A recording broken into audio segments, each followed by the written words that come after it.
এক ছিল ছোট্ট ছেলে রাহুল। সে সবসময় একা থাকত, তার কোনো বন্ধু ছিল না। সবাই খেলছে, হাসছে, কিন্তু আমার তো কেউ নেই। একদিন রাহুল পার্কে একটা ছোট্ট কুকুরছানা দেখল।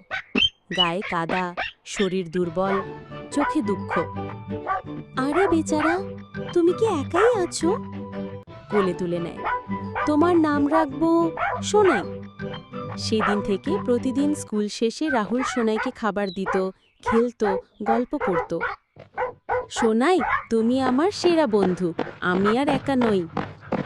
কিন্তু একদিন সোনাই অসুস্থ হয়ে পড়ল। শরীর দুর্বল, খাওয়া বন্ধ। না না সোনাই, তুমি আমাকে ছেড়ে যেতে পারো না। আমি ডাক্তার আনবো, তোমাকে বাঁচাবো। ডাক্তার এলো, ওষুধ হলো, তবুও সোনাই ধীরে ধীরে নিস্তেজ হয়ে গেল।